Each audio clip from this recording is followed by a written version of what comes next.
1 दिसंबर को सुबह सुबह हिंदी चेस बेस इंडिया की टीम पहुंची हुई है भोपाल, मध्य प्रदेश की राजधानी के रानी कमलापति स्टेशन स्वागत करने के लिए, मिलने के लिए एशियन चैंपियन बनकर के वापस लौट रहे शहर के बहुत ही प्रतिभाशाली खिलाड़ी माधवेंद्र प्रताप शर्मा। माधवेंद्र थाईलैंड में संपन्न हुई एशियन चैंपियनशिप से वापस लौट रहे हैं। सो इंडियन टीम के साथ दिल्ली पहुंचे और दिल्ली के बाद दक्षिण एक्सप्रेस से भोपाल अपने माता पिता के साथ जो है वो लौट रहे थे और हम पहुंचे उनसे मिलने के लिए। माधवेंद्र की उम्र करीब 12 साल है और इस समय माधवेंद्र प्रयासरत हैं इंटरनेशनल मास्टर और ग्रैंड मास्टर बनने की प्रक्रिया में आगे बढ़ने के लिए। यहाँ पर माधवेंद्र हमें नजर आए अपने माता पिता के साथ। उन्होंने बेहद ही कम उम्र की आयु में अपने दादाजी से शतरंज खेलना सीखा था। उनके पिता रेलवे में काम करते हैं और उनकी माँ गृहिणी हैं जो अधिकतर माधवेंद्र के साथ यात्राओं में शतरंज टूर्नामेंट में उनका साथ देती हैं। जब स्टेशन पर माधवेंद्र उतरे तो जैसे वो देश का सम्मान अपने कांधों पर अपने ऊपर जो है वो पहन रहे थे, मेडल्स को लगातार जो है उनके पिता उनको पहना रहे थे और सबसे बड़ी बात थी देश का झंडा। जी हाँ, इस मध्यम वर्गीय परिवार ने अपनी सक्षमता के अनुसार जितना भी संभव हो सका है माधवेंद्र को सपोर्ट किया है और माधवेंद्र देश के लिए सम्मान लगातार हासिल कर रहे हैं। अंडर 10 नेशनल चैंपियन बने, अंडर 10 एशियन चैंपियन बने और अब माधवेंद्र अंडर 12 एशियन चैंपियन बन गए हैं, जिसके बाद माधवेंद्र को फीडे मास्टर का खिताब भी मिल गया है। और कैसे कैसे छोटे शहरों में बड़े सपने पलते हैं देश के, वो आप देख सकते हो। स्टेशन पे जैसे भी लोगों को पता लग रहा था कि माधवेंद्र ने कुछ बड़ा किया है तो वो लोग आकर के जो है वो उनसे मिल रहे थे। धीरे धीरे उनके पिता के मित्र और परिचित भी जो है वो स्टेशन पहुंचने लग गए और अब हम जा रहे थे स्टेशन की बाहर की तरफ, जहां पर उनकी बहन, बहुत सारे उनके पिता के मित्र और शतरंज को देखने समझने वाले जो है वो एकत्रित होना शुरू हो गए थे, क्योंकि वो माधवेंद्र का स्वागत करने के लिए स्टेशन पहुंच रहे थे। इस दौरान हमने मौका देखा और हमने माधवेंद्र के मेडल्स को ध्यान से देखा, उनकी ट्रॉफियों को करीब से देखा और माधवेंद्र बार बार अपनी ट्रॉफियों को देख रहे थे और दिख रहा था कि एक नन्हा बच्चा जो है वो विश्व शतरंज में अपने कदम जो है वो जमाने के लिए तैयार है। उनके अंदर वो भूख है, उनके अंदर वो जज्बा है और कड़ी मेहनत करने वाले माधवेंद्र देश के लिए 5 मेडल लेके आए, जिसमें 3 स्वर्ण पदक थे और 2 कांस्य पदक उन्होंने थाईलैंड में संपन्न हुई एशियन यूथ शतरंज चैंपियनशिप में जो है हासिल किया। और फिर मौका आया स्टेशन से बाहर जाने का, जहां पर इंतजार कर रहे थे बहुत सारे लोग माधवेंद्र का। आइए देखते हैं।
सभी लोग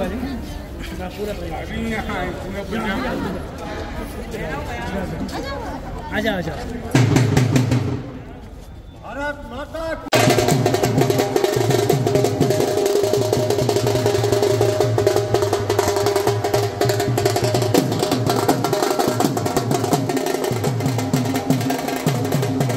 ये कह रहा था अभी भोपाल में 3 दिन का विश्वरंग हुआ, उसमें कम से कम 60 देशों के कला संस्कृति साहित्य के लोग आए, खेल जगत के।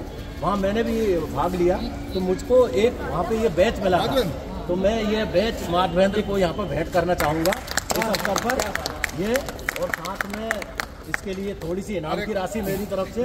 और दूसरी बात 4 पंक्तियाँ मैंने लिखा है कि मैं चाहूँगा इसको रखे ये साथ में।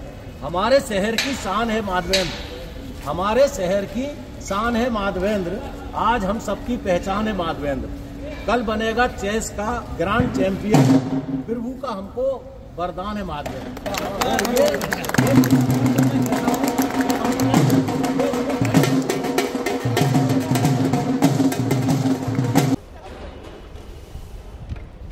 तो हमारे साथ हैं माधवेंद्र प्रताप शर्मा, जो कि अभी अभी एशियन अंडर 12 चैंपियनशिप जीत करके लौटे हैं थाईलैंड से।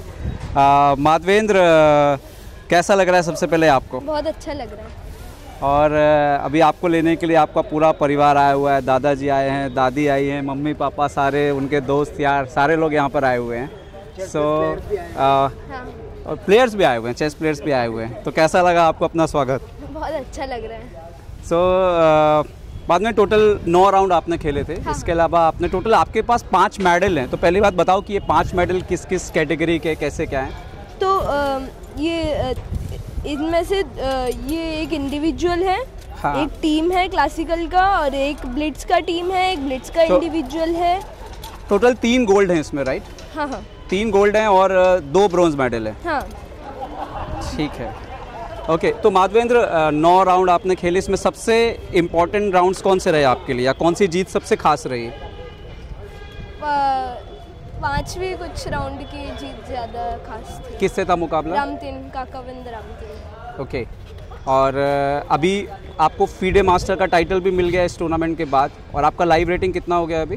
2290 कुछ हो जाएगा, 2290। 2290 हो जाएगा, ओके। तो माधवेंद्र, अभी जब आप खेल रहे हो, अभी आपको किस तरह की और चुनौतियों का सामना करना पड़ रहा है? क्या आपको चाहते हो कि आपको फैसिलिटीज़ मिलें ताकि आप जो अपना लक्ष्य है उसको और तेज़ी से प्राप्त कर सको? स्पॉन्सरशिप्स, यूरोप जाने खेलने के लिए लैपटॉप, और आपका मैंने सुना आपका लैपटॉप भी टूट गया है पूरी तरीके से, चल नहीं रहा था इस टूर्नामेंट में। तो बिना लैपटॉप के प्रिपरेशन किया आपने इस बार? हाँ, फ़ोन में ले गया था तो फ़ोन पे भी किया, और उससे किया प्रिपरेशन। तो कोई दिक्कत नहीं गई? नहीं। ओके, पुरानी प्रिपरेशन काम आई आपकी। उम्मीद करते हैं कि आपको नया लैपटॉप भी जो है वो जल्दी मिले। माधवेंद्र, एक बार मैं फिर से, आपके दादाजी बाजू में खड़े और देख रहे थे, वो झंडे को लेके नाच रहे थे। तो do you still remember the time he taught you, जब उन्होंने सिखाया था तुमको छोटे में? हाँ, अभी भी खेलते हैं तुम्हारे साथ? अब तो नहीं खेलते, अब तो खुद ही ऑनलाइन खेलते हैं। अच्छा, ऑनलाइन खेलने लगे दादाजी? अच्छा, ठीक है ठीक है, ज़माना हाईटेक हो रहा है। अच्छी नहीं, आपका मैच कराएंगे, इसके दोनों हाथ ही निकाल देंगे और फिर बोलेंगे कि अभी जीतो। ये सब भगवान की कृपा हो रही है। यस। हाँ, तो बहुत बहुत बधाई माधवेंद्र आपको। और अगला टूर्नामेंट कोई प्लान किया है, कहीं जाने वाले हो? अंडर 19 खेलूंगा, नेशनल अंडर 19। हाँ। कहाँ पे ये? जमशेदपुर में। ठीक है, चलिए, आपको बहुत बहुत बधाई माधवेंद्र आपको, और उम्मीद करते हैं कि आप यूं ही नई ऊंचाइयां जो हैं उसको छूते रहें। Thank you.